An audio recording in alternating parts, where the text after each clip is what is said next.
Ji, good morning to all of you. आप सभी का वेद पाठशाला में हार्दिक अभिनंदन करता हूं। मैं यशपाल यादव। आपके सामने जो अभी बैच चलेगा, मतलब अपना जो कंटेंट आपके पास में रहेगा, जो सिलेबस आपके पास में रहेगा, अपने पास देखिए ऑलरेडी जीएस का पोर्शन रहेगा।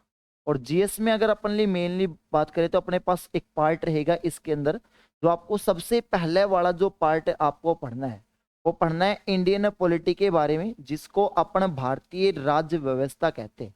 ये वाला जो पोर्शन है ये आपको यहाँ से पढ़ना है। और सीधी सी अगर आपको एक सिंपल सी बात बताऊं, जितने भी नंबर ऑफ एग्जाम होते हैं, चाहे आपके एसएससी के एग्जाम हो, चाहे आपका हरियाणा के एग्जाम हो, किसी भी सेंट्रल गवर्नमेंट भर्ती या किसी भी स्टेट पीसीएस लेवल का अगर कोई भी एग्जाम होता है, तो आपको पता है कि आज के दिन जो कंपटीशन का जो लेवल है, अगर अपन किसी भी भर्ती की बात करें, जैसे मैं आपको एक एग्जाम्पल दे रहा हूँ, मान लीजिए अभी कोई पोस्ट आई अपने पास और वैकेंसी आई अगर पास अपने पास 10,000, तो आपको पता है फॉर्म की संख्या कितनी होती है। तो मेरे भाई कहने की एक ही बात है, देखिए पढ़ते मतलब पढ़ाते तो सब है, लेकिन आपको तो सीखना है। और सीखेंगे तभी आपका कंसेप्ट आपका क्लियर होगा, तभी आप एग्जाम को क्रैक कर पाएंगे। तो जितना भी कंटेंट आप पढ़ें, ऐसा नहीं है मान लीजिए आपने एक महीने किसी टीचर से पढ़ लिया, दूसरे महीने फिर आपने किसी टीचर से पढ़ लिया। देखो कोई भी टीचर होता है जब वो अपनी स्टार्टिंग करता है तो सबसे पहले वो आप लोगों के सामने बेस पढ़ाता है। और जब भी वो बेस पढ़ाएगा, अब आप मान लीजिए कोई भी टीचर है, उसने एक महीना मान लीजिए आपको बेस पढ़ा दिया, और जैसे ही आपको एक महीना बेस पढ़ाया उसके बाद आपने सोचा यार इसका तो लेवल कुछ ठीक नहीं है, फिर आप दूसरे टीचर के पास रहे। ऐसे करके आपको भटकना नहीं है, एक ही जगह रुक के और अच्छे से उस पर बिलीव करके आपको पढ़ना है। जितना भी कंटेंट पढ़ाया जाएगा, साथ में आपको कोई भी बुक का सहारा लेना है। जैसे मैं आपको ये कह रहा हूं, आज पहला जो दिन है, मान लीजिए मैं आपको इंडियन पॉलिटी पढ़ा रहा हूं, आपको क्या पता है कि वो कौन से एग्जाम के लिए इंपॉर्टेंट है? क्या वो हरियाणा में आएगी, क्या वो एसएससी के पेपर में आती है? तो आपको एक ही बात ध्यान रखनी है, साथ के साथ आपको एक प्रैक्टिस सेट की जो बुक होती है, इस प्रैक्टिस सेट की जो बुक रहेगी, इसको आपको फॉलो करना है। ऑब्जेक्टिव टाइप के जितने भी क्वेश्चन होते हैं इनके बारे में आपको पढ़ना है। आपको अंदाजा खुद लग जाएगा कि कौन सी चीज कहां से पूछी जाती है। तो डियर फ्रेंड्स, आप जो है ये अपने पॉलिटी की जो क्लास रहेगी वो सबसे पहली क्लास है। और जितना भी कंटेंट मैं आप लोगों को पढ़ाऊंगा पूरा का पूरा बाइलैंग्वेज होगा, हिंदी और इंग्लिश मीडियम दोनों में ये कंटेंट आपका रहेगा। तो आपको बेसिकली एक बात ये ध्यान रखनी है कि जितने भी आपको चीजें पढ़ाई जाएंगी, आपको खुद के हैंड रिटन नोट्स बनाना है।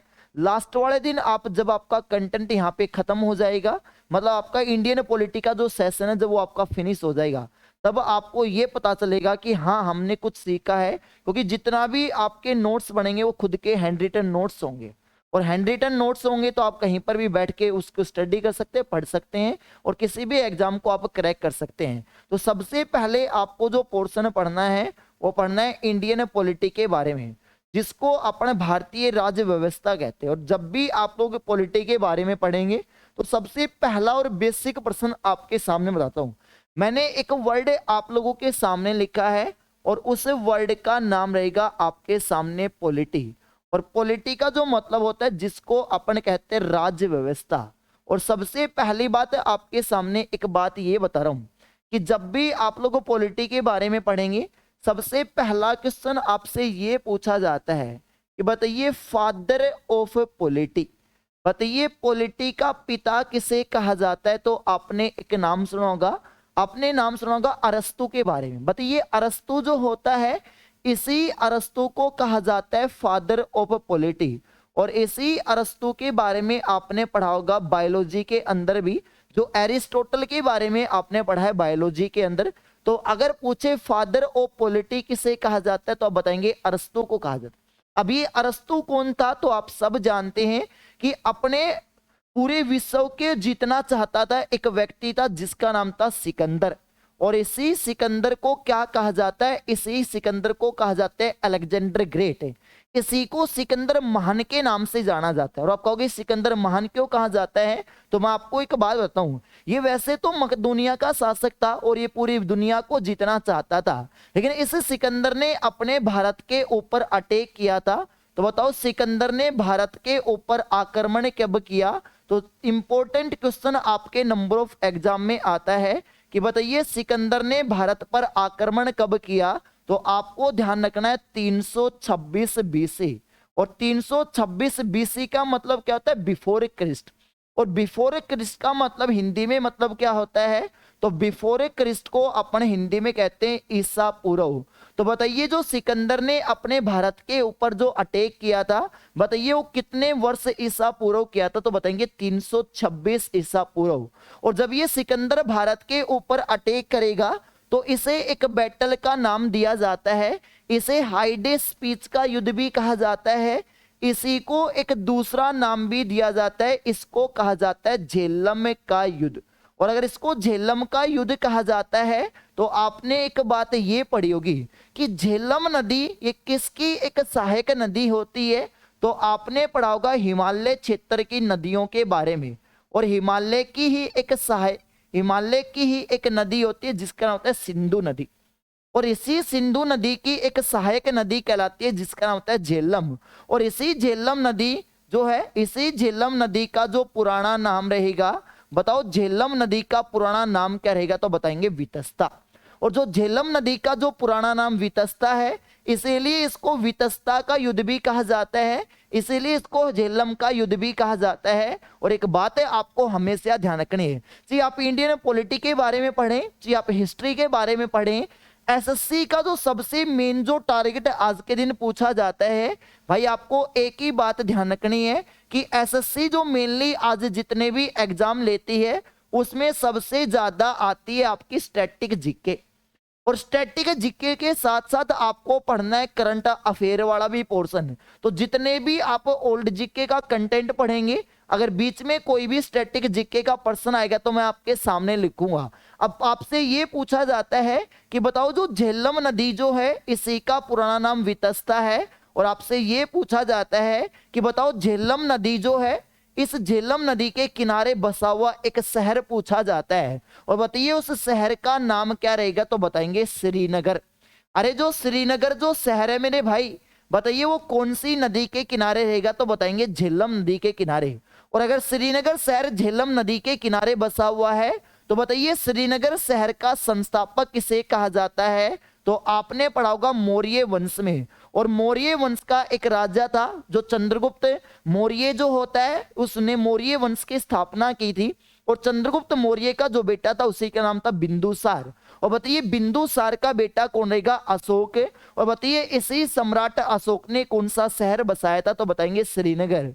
और बताइए श्रीनगर जो शहर बसा हुआ है वो कौन सी नदी के किनारे बसा हुआ है? तो बताएंगे झेलम नदी के किनारे। और आपको विशेष ध्यान रखना है, जब सिकंदर अपने भारत के ऊपर अटैक करेगा 326 ईसा पूर्व, तो इसे कौन से युद्ध का नाम दिया जाएगा? तो बताएंगे झेलम का युद्ध, या इसी को कहा जाएगा वितस्ता का युद्ध। और आप लोग एक बात जानते हैं कि इसी सिकंदर का जो गुरु था उसका नाम क्या रहेगा? अरस्तु। और इसी अरस्तु को क्या कहा जाता है? तो बताएंगे फादर ऑफ पॉलिटी। ये सबसे पहला और बेसिक पॉइंट है जो आपको थोड़ा सा विशेष पता होना चाहिए। अब आपका हो गया कि बताइए कि जी सिकंदर को महान क्यों कहा जाता है? एक बात है आपको विशेष ये ध्यान रखनी है, क्योंकि जो सिकंदर जो है ये जिस 29 साल की एज में, अगर मैं आप लोगों को एग्जाम्पल आपके ऊपर दूं कि जिस 29 साल की एज में आप किसी भी कंपटीशन लेवल की तैयारी करते हैं, तो उसी 29 साल की एज में सिकंदर ने जो है आधी दुनिया को जीत लिया था।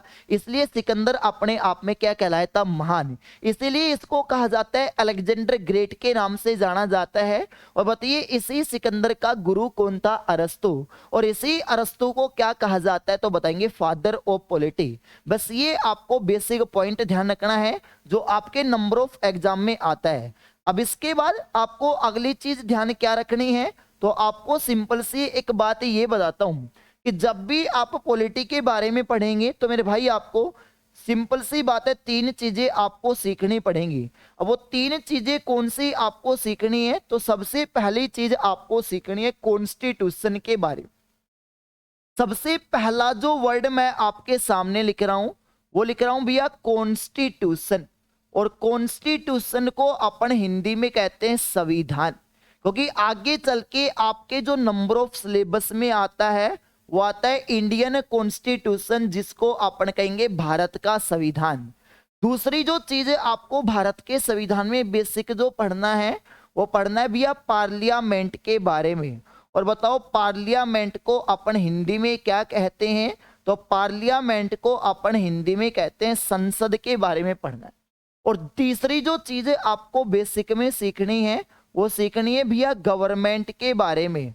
और बताओ गवर्नमेंट को अपन हिंदी में क्या कहते हैं? तो गवर्नमेंट को हिंदी में कहा जाता है सरकार कहा जाता है। मेरा कहने का एक ही मतलब है कि जब भी आप पॉलिटी के बारे में पढ़ेंगे तो आपको तीन चीजें बेसिक में सीखनी है। एक तो आपको संविधान के बारे में पढ़ना है, एक आपको संसद के बारे में पढ़ना है और एक आपको पढ़ना है सरकार के बारे में। एक बात है आपको सबसे इंपॉर्टेंट ध्यान ये रखनी है, आपने सुना होगा कि अभी देखा होगा कि चंडीगढ़ पुलिस का एग्जाम हुआ था अभी 23 जुलाई को।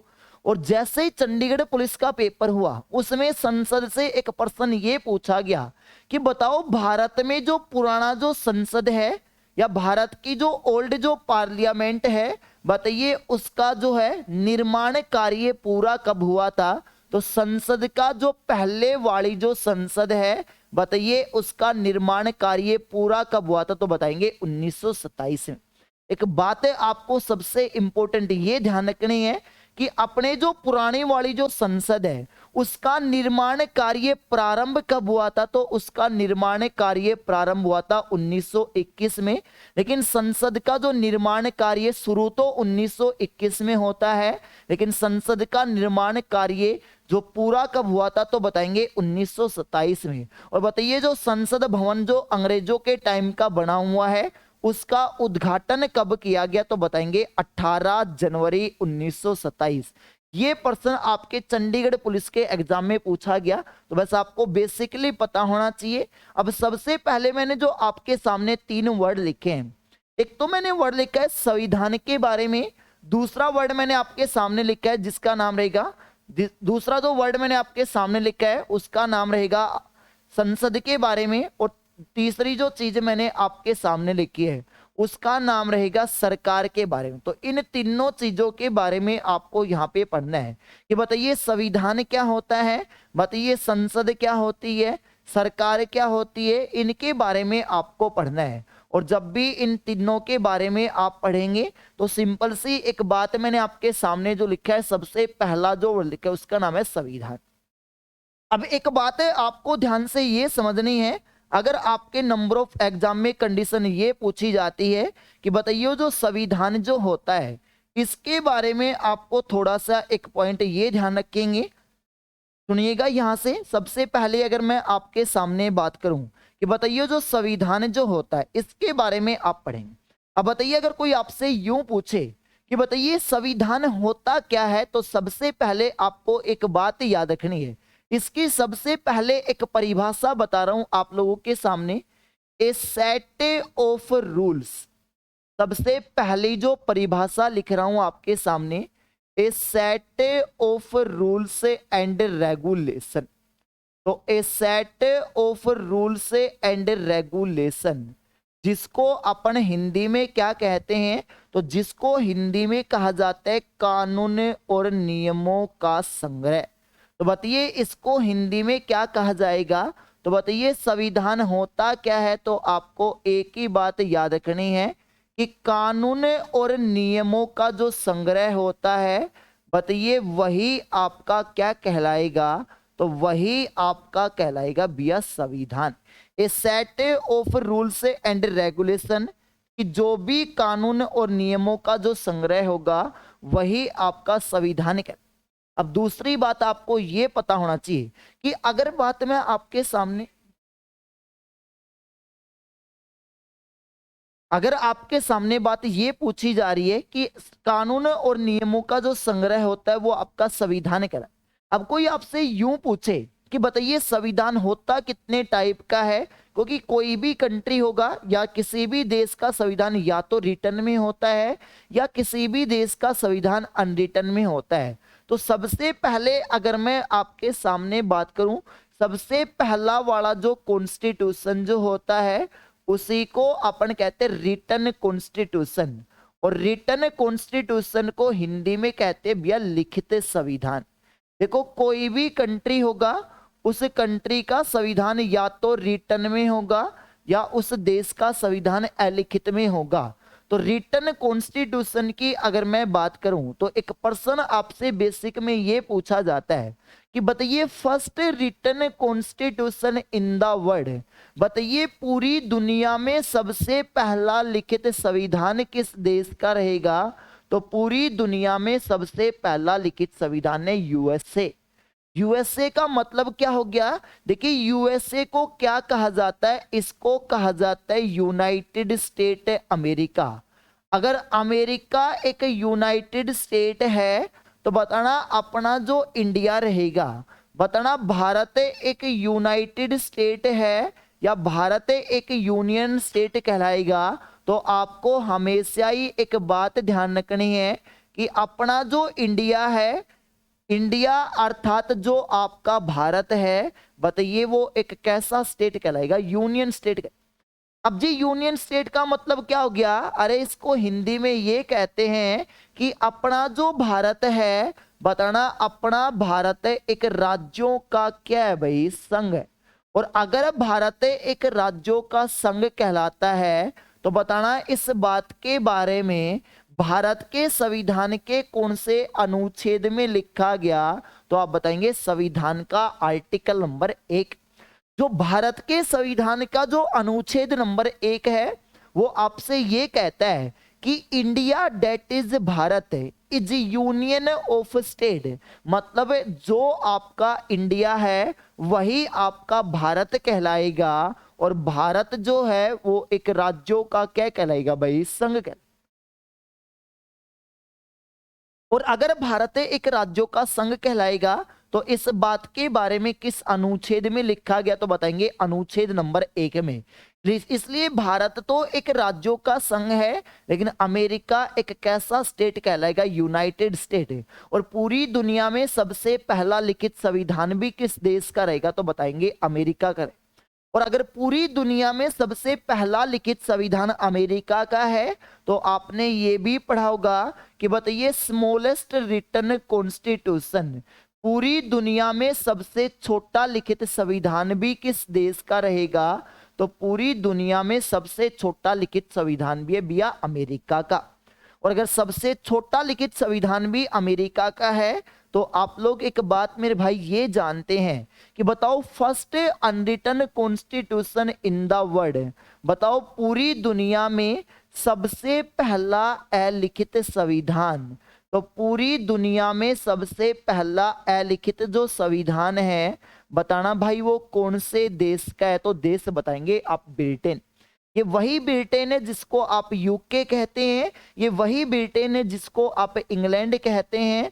तो पूरी दुनिया में सबसे पहला अलिखित जो संविधान है वो यूके का है, यूनाइटेड किंगडम कहा जाता है, जिसको आप ब्रिटेन कहते हैं। अगर सबसे पहला लिखित पूछे अमेरिका बताना, सबसे पहला अलिखित पूछे तो आप यूके बताना। और आप लोगों को एक बात ये बताता हूं, अगर आपसे यूं पूछे कि बताना स्मॉलेस्ट पूछे तो भी अमेरिका बताना। और बताइए पूरी दुनिया में सबसे लंबा लिखित संविधान किस देश का है, तो आपको बताना है अपना इंडिया। जो पूरा जो संसार है, पूरी जो दुनिया है उसके अंदर सबसे लंबा जो लिखित संविधान रहेगा बताना भाई वो किस देश का रहेगा, तो आप बताएंगे भारत का रहेगा।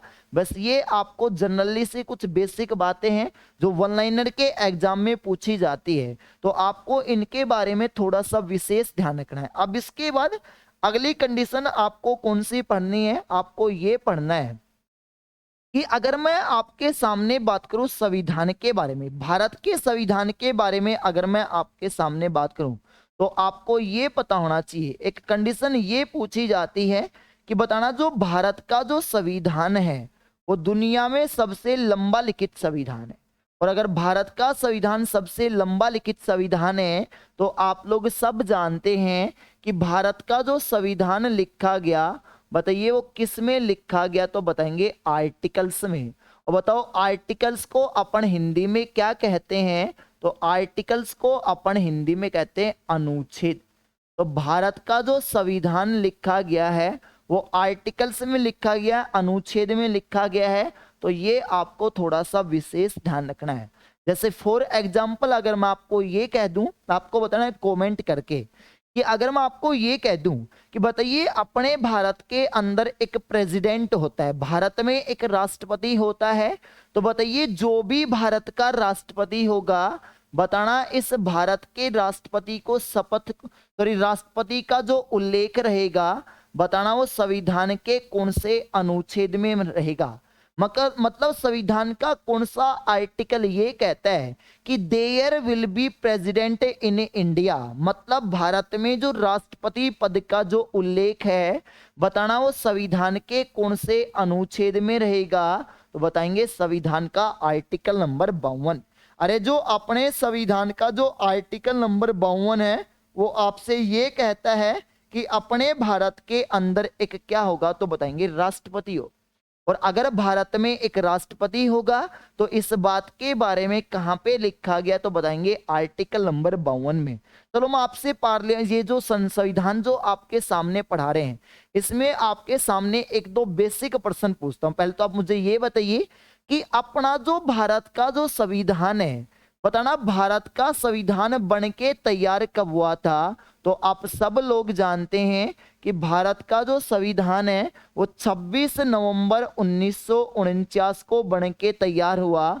एक बात बताना यहां से कि जिस भी दिन भारत का संविधान बन के तैयार हुआ, बताना उस दिन संविधान में टोटल कितने अनुच्छेद लागू किए गए, तो आपको ध्यान रखना है कि जिस दिन संविधान बन के तैयार हुआ था उस दिन संविधान में कुल कितने अनुच्छेद लागू किए गए, तो बताएंगे आर्टिकल 16।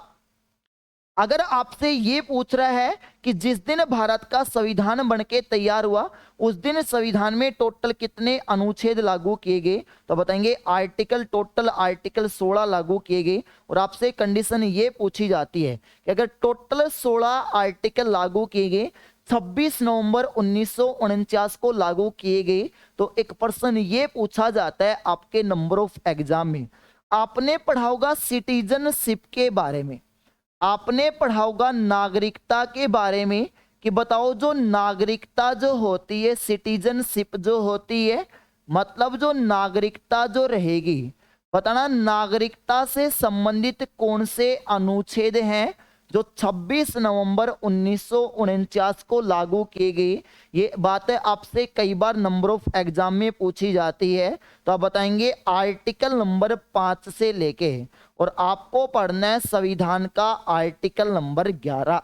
सॉरी, जो नागरिकता से जो होती है आपकी पूरी की पूरी, वो होती है संविधान के अनुच्छेद नंबर 5 से लेके और अनुच्छेद नंबर 11 तक जो आपको पढ़ना है, बताना वो किसके बारे में पढ़ना है, आप बताएंगे नागरिकता के बारे में।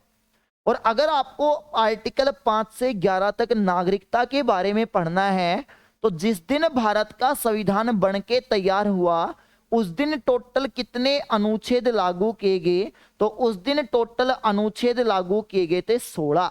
और अगर उस दिन टोटल 16 अनुच्छेद लागू किए गए, तो बताओ नागरिकता से संबंधित जो हैं वो कौन कौन से अनुच्छेद लागू किए गए, तो बताएंगे नागरिकता से संबंधित आर्टिकल रहेगा 5 नंबर आर्टिकल से लेके, और बताएंगे आर्टिकल नंबर 9, क्योंकि आपने पढ़ा है नागरिकता के बारे में। और जो नागरिकता जो लागू होती है वो आर्टिकल 5 से 11 तक नागरिकता का उल्लेख मिलता है, लेकिन नागरिकता से संबंधित वो कौन से अनुच्छेद हैं जिस दिन संविधान बन के तैयार हुआ उस दिन लागू किए गए, तो बताएंगे आर्टिकल नंबर 5 से लेके और आर्टिकल नंबर 9 तक जो है ये सारे के सारे जो आर्टिकल लागू किए गए, बताना वो किस दिन किए गए, तो बताएंगे 26 नवंबर 1949। बस ये बातें आपको थोड़ा सा विशेष ध्यान रखना है, ये कंडीशन आपको थोड़ी सी विशेष ध्यान रखनी है।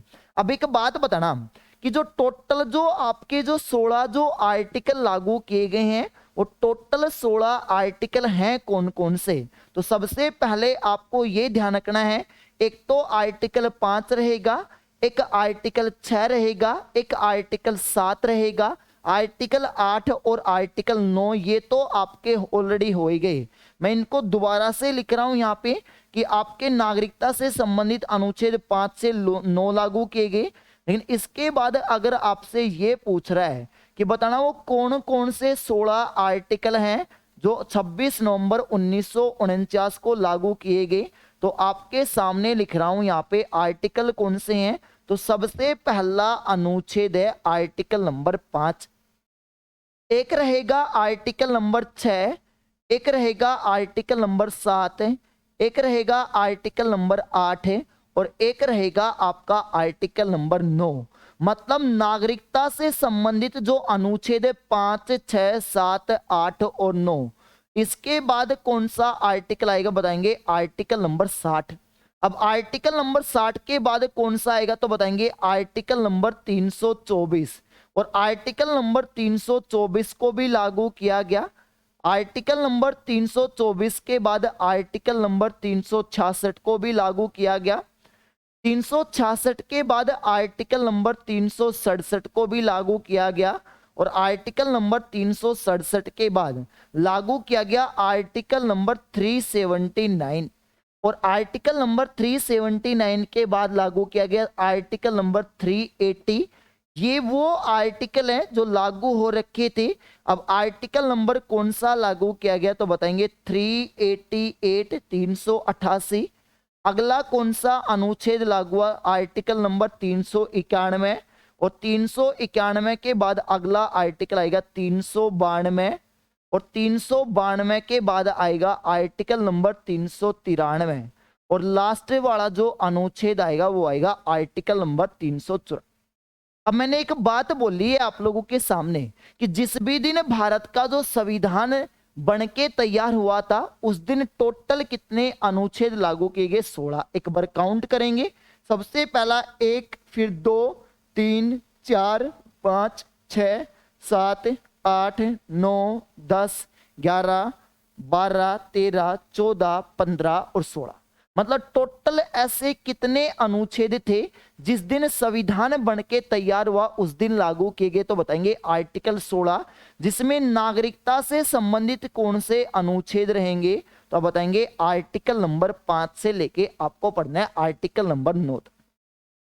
ये वो नागरिकता से संबंधित अनुच्छेद थे जो लागू कब किए गए तो आप बताएंगे इनको लागू किया गया आपका 26 नवंबर 1949 के दिन। अब अगली कंडीशन में आपके नंबर ऑफ एग्जाम में पूछ रहा हूं और अगली कंडीशन कौन सी पूछी जाती है तो आपको थोड़ा सा ये ध्यान रखना है। मैं आपके सामने क्वेश्चन लिखूंगा, उसका राइट आंसर आपको ये बताना है। सबसे पहले क्वेश्चन बोलूंगा, आंसर आप लोगों को देना है और देखते हैं कितने लोग यहाँ पे कमेंट कर पाते हैं सही आंसर को। तो सबसे पहले क्वेश्चन ये पूछ रहा हूं कि बताना अपना जो 26 नवंबर है, आप सब लोग जानते हैं कि बताइए संविधान दिवस कब मनाया जाता है तो आप बताएंगे 26 नवंबर को। और बताओ 26 नवंबर जो है इस 26 नवंबर को कौन सा दिवस मनाया जाता है तो बताएंगे संविधान दिवस।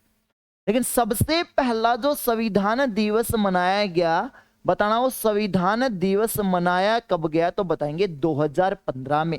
और अगर सबसे पहलो संविधान दिवस 2015 में मनाया गया तो प्रश्न मेरा ये है आप लोगों से कि 2015 से पहले की अगर मैं बात करूं तो बताइए 2015 से पहले संविधान दिवस को 26 नवंबर को किस दिवस के रूप में मनाया जाता था। बड़ा इंपॉर्टेंट क्वेश्चन है। और कब से मनाया जाता था ये दो प्रश्न मैंने आप लोगों से पूछे हैं कि संविधान दिवस जो 26 नवंबर को मनाया जाता है, जो 2015 में पहला संविधान दिवस मनाया गया, इसे 2015 से पहले मतलब जो 26 नवंबर को जो दिवस मनाया जाता था वो कौन सा दिवस मनाया जाता था और वो कब से मनाया जाता था तो आपको विशेष ध्यान ये रखना है। तो आपको सबसे इंपॉर्टेंट बात ये ध्यान रखनी है, मैं बात कर रहा हूं 1979 1979 और 1979 से शुरुआत होती है। 26 नवंबर 1979 से जो शुरुआत होती है तो बताइए 26 नवंबर को अपन कौन सा दिवस मनाते थे तो 26 नवंबर को मनाया जाता था विधि दिवस। लेकिन अगर विधि दिवस ऑप्शन में नहीं है तो आपके सामने ऑप्शन मिल सकता है, आपके सामने दूसरा ऑप्शन मिलेगा कानून दिवस। बातें एक ही रहेगी। तो 26 नवंबर 1979 से अपन मनाते आ रहे थे विधि दिवस के बारे में, या कानून दिवस के बारे में, लेकिन बाद में जैसे ही 2014 में केंद्र सरकार में नरेंद्र मोदी की सरकार आती है तो घोषणा ये कर दी जाती है कि 26 नवंबर 2015 को संविधान दिवस के रूप में मनाया जाएगा। और बताइए सबसे पहला संविधान दिवस कब मनाया गया, तो आपको ध्यान रखना है कि 2015 में मनाया गया। अब एक बात और ही बताइए, अब अगली कंडीशन ये पूछी जाती है, एक बात आपसे मैं ये पूछ रहा हूं, आपको राइट आंसर बताना है कि बताओ जो भारत का जो संविधान है, बताइए इस भारत के संविधान का, बताइए भारत के संविधान का लेखक कौन है। तो आप लोग सब एक बात जानते हैं कि भारत के संविधान का जो लेखक रहेगा वो रहेगा प्रेम बिहारी नारायण रायजादा। एक पर्सन ये पूछा जा रहा है कि बताओ जो भारतीय जो संविधान है तो उसके लेखक कौन है, तो बताएंगे प्रेम बिहारी नारायण रायजादा। ये 2 से 3 बेसिक प्रश्न आपको पूछ रहा हूं, लेकिन दिमाग के हिलाने वाले क्वेश्चन आपके सामने रख रहा हूं कि बताओ भारतीय संविधान के लेखक कौन है, तो बताएंगे प्रेम बिहारी नारायण रायजादा। और अगर ये भारत के संविधान के लेखक है तो भैया आपको एक बात ये भी बताना है कि बताओ जो भारत का जो संविधान है, बताइए इस भारत के संविधान का डिजाइनर कौन है। तो बताइए जो भारत का जो कॉन्स्टिट्यूशन रहेगा, जो इंडियन कॉन्स्टिट्यूशन है, जो भारत का जो संविधान है, इसका डिजाइनर कौन रहेगा, ये भी आपके नंबर ऑफ एग्जाम में पूछा जाता है। तो एक ही बात आपको ध्यान रखनी, अगर आपसे लेखक पूछेगा तो प्रेम बिहारी नारायण रायजादा बताएंगे। अगर आपसे डिजाइनर पूछेगा तो डिजाइनर आप कमेंट करके बताइए कि इसका डिजाइनर कौन है भारतीय संविधान का। देख पाते कितने लोग इसका आंसर दे पाते हैं, तो बता देता हूं आप लोगों को कि भारतीय संविधान का जो डिजाइनर है उसका नाम है नंदलाल बोस। ध्यान रखिए, तो बताओ भारत के संविधान का डिजाइनर कौन रहेगा, तो बताएंगे नंदलाल बोस। ये आदमी भारत के संविधान का डिजाइनर है। और एक बात, तीसरी बात ये पूछ रहा हूं कि बताओ जो भारत का जो संविधान है, बताना भारत के संविधान को जब डिजाइन तैयार किया गया, तो मैं आपको बताता हूं जो भारत का जो संविधान है इसके चारों तरफ एक परत लगाएगी। जैसे चारों तरफ इसके इस लेयर की जो परत लगाएगी, ऐसे एक परत लगा रखी थी, इसको भारतीय संविधान को ऐसे सजाया गया था, ऐसे करके एक परत लगा। और ऐसे करके जो परत लगा रखी थी उसमें एक बात, कहीं पे महाभारत का चित्र दर्शाया गया, कहीं पे रामायण का चित्र दर्शाया गया, ऐसे करके एक लेयर लगी हुई थी, एक परत लगी हुई थी। और आपसे मैं बात ये पूछ रहा हूं कि ये जो परत लगी हुई थी इस भारत के संविधान को सजाने में बताइए कितने किलोग्राम चांदी का प्रयोग हुआ है। आपने शायद ये क्वेश्चन पहले कभी पढ़ा भी नहीं होगा, लेकिन ऐसे प्रश्न आपके पीसीएस लेवल के एग्जाम में पूछे जाते हैं कि बताओ जो भारत का जो संविधान है, बताइए इस भारत के संविधान को सजाने में कितने किलोग्राम चांदी का प्रयोग किया गया। ये प्रश्न आपके पीछे एनटीपीसी के एग्जाम में भी पूछा गया था, पीछे पीसीएस का एग्जाम होता उसमें भी पूछा गया। इस तरीके से भारत के संविधान को सजा रखा है। और अगर इस तरीके से भारत के संविधान को सजा रखा है, इस व्यक्ति ने भारत का संविधान लिखा था। और अगर मैं बात करूं आपके सामने, इस व्यक्ति ने अगर भारत का संविधान लिखा तो ये संविधान का डिजाइनर रहेगा। तो बताओ भारत के संविधान को सजाने के लिए चांदी का प्रयोग किया गया। और अगर भारत के संविधान को सजाने में चांदी का प्रयोग किया गया तो बताइए कुल कितने किलोग्राम चांदी का प्रयोग किया गया। तो मेरे भाई आज ही दिमाग में सेट करना है 7.5 किलोग्राम। बड़ा इंपॉर्टेंट क्वेश्चन है, बहुत बार आपके एग्जाम में पूछा जाता है कि बताइए भारत के संविधान को सजाने हेतु कुल कितने किलोग्राम चांदी का प्रयोग किया गया। तो बताएंगे 7.5 किलो। भारतीय संविधान का लेखक कौन है, बताएंगे प्रेम बिहारी नारायण रायजादा है। बताओ भारतीय संविधान का डिजाइनर कौन है, तो बताएंगे नंदलाल बोस है। और मैंने आपको ये बता ही दिया कि भारत का जो संविधान है वो बनके तैयार हुआ था 26 नवंबर 1949 को। और जिस दिन संविधान बनके तैयार हुआ उस दिन संविधान में टोटल कितने अनुच्छेद लागू किए गए, तो आपको ध्यान रखना है। अभी मैंने आपके सामने बताया है कि बताओ टोटल कितने अनुच्छेद लागू किए गए, तो बताएंगे 16। और अगर टोटल 16 आर्टिकल लागू किए गए 26 नवंबर 1949 के दिन, तो नागरिकता से संबंधित कौन कौन सा अनुच्छेद लागू किया गया, तो बताएंगे आर्टिकल नंबर 5 से लेके और आर्टिकल नंबर 9 वाला जो रहेंगे ये सारे के सारे लागू किए गए इसी दिन। बाकी टोटल 16 आर्टिकल लागू हुए। और सबसे पहला संविधान दिवस कब मनाया गया, तो बताएंगे 2015 में। संविधान दिवस कब मनाया जाता है, 26 नवंबर को। लेकिन 2015 से पहले 26 नवंबर को अपन किस दिवस के रूप में मनाते थे, तो 1979 से शुरुआत होती है और संविधान दिवस को किसके रूप में मनाया जाता है, तो बताएंगे विधि दिवस के रूप में या कानूनी दिवस के रूप में मनाया जाता है। अगर आप इसका स्क्रीनशॉट्स लेना चाहते हैं तो ले सकते हैं, एक बार साइड में हट जाए।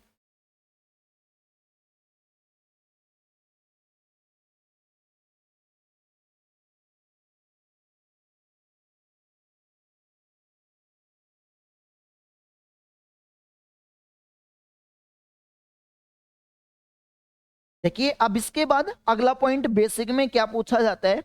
सबसे पहले आप अगर संविधान पढ़ रहे हैं तो मेरे भाई इसका आपको बेसिक ही पढ़ना पड़ेगा। तो 26 नवंबर की जितनी भी बातें थी, 1949 के दिन जितनी भी बातें पूछी जाती है वो सारी की सारी बातें मैंने आप लोगों के सामने क्लियर कर दी है। अब अगली कंडीशन को समझेंगे और अगली कंडीशन संविधान से कौन सी पूछी जाती है। जैसे एक पर्सन ये पूछा जाता है कि बताओ जो भारत का जो संविधान है वो सबको पता है संविधान लागू कब हुआ था, तो आप सब जानते हैं कि भारत का जो संविधान है वो लागू हुआ था 26 जनवरी 1950। और अगर संविधान 26 जनवरी 1950 को लागू हुआ था तो बताइए भारत का कैसा संविधान कहलाएगा, बेसिक कॉन्स्टिट्यूशन।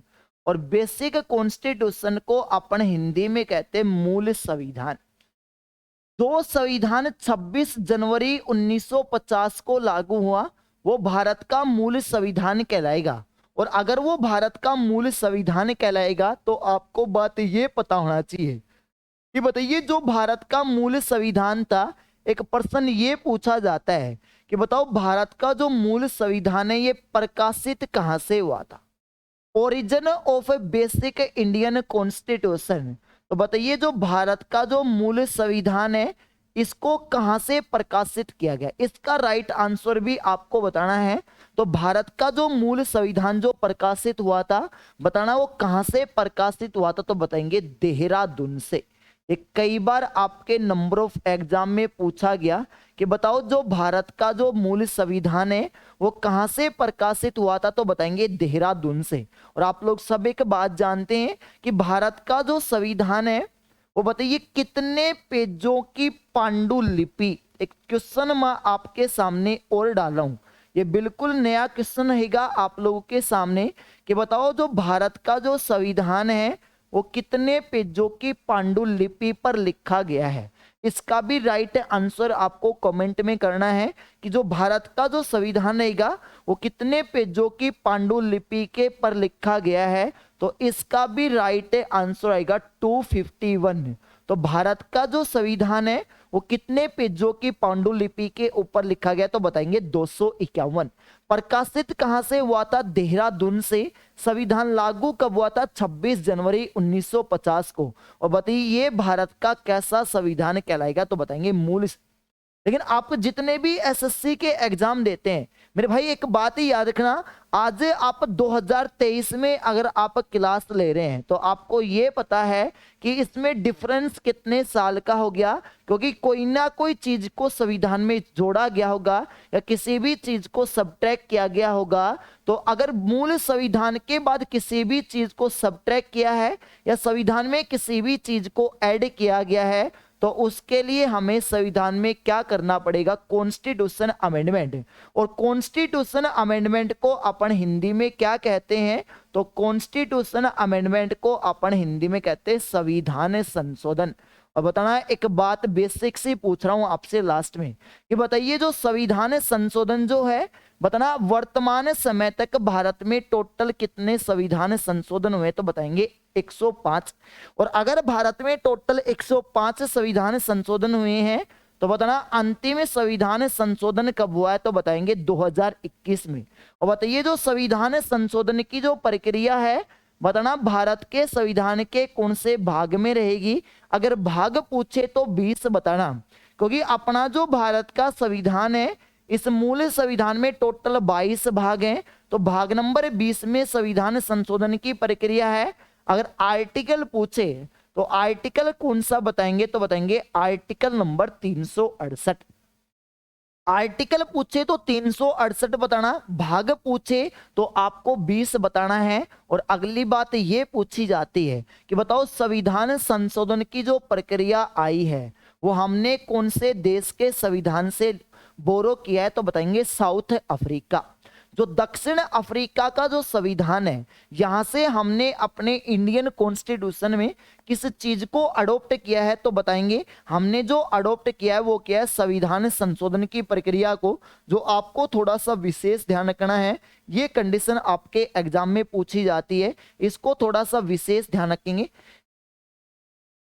बस ये थी आपके सामने कंडीशन, तो आपको थोड़ा सा ये आपको थोड़ा सा विशेष ध्यान रखना है। ऐसी कंडीशन आपके नंबर ऑफ एग्जाम में पूछे।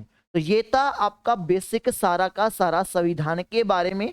हो सकता है मैंने आपको कुछ नई चीजें बताई है, कुछ चीजें आपने पढ़ भी रखी है, जैसे पांडुलिपि वाला क्वेश्चन है, मूल संविधान कहाँ से प्रकाशित हुआ है, ये वाला है 26 नवंबर 1979 से कौन सा दिवस शुरू हुआ था। तो ये कंडीशन आपको पढ़नी है। मिलते हैं नेक्स्ट क्लास में, मिलते हैं कल, ठीक है, आपको मॉर्निंग टाइम में। और नेक्स्ट क्लास आपकी रहेगी अगली संसद के बारे में। जितना भी बेसिक पढ़ाए आप इसको पढ़ के आइए, घर से थोड़ा सा आपको प्रैक्टिस करना है, आराम से सीख लीजिए। उसके बाद आप किसी भी लेखक का, किसी भी राइटर का आप प्रैक्टिस सेट लेके आ सकते हैं और आपको अंदाजा लग जाएगा कि कंटेंट किस लेवल का रहेगा। पूरा का पूरा कंटेंट आपको हिंदी और इंग्लिश दोनों मीडियम माध्यम में पढ़ाया जाएगा। अपने खुद के हैंड रिटन नोट्स बनाना है, सबसे बेहतरीन आप लोगों के नोट्स होंगे, ये मेरा वादा है आप लोगों से। तो इसको थोड़ा सा ध्यान रखें। आज के लिए इतना ही। सत श्री अकाल, गुड नाइट।